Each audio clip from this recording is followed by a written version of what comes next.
పొదలు, మనుషులు లేరు. వెన్నులో వణుకు మొదలైంది.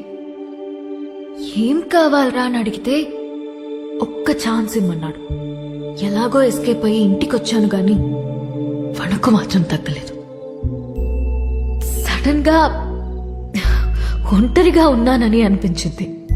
కాంటాక్ట్ లిస్ట్ లో ఎన్ని వందల పేర్లు ఉన్నాయని కాదు, అవసరమైనప్పుడు మన ఎమోషన్స్ ని షేర్ చేసుకోవడానికి మనకంటూ ఒకడు ఉండాలి. అందుకే పెళ్లి చేస్తారేమో.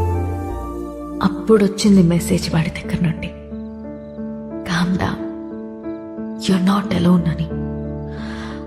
ఆ ఒక్క మాట నాకు ధైర్యాన్ని ఇచ్చింది.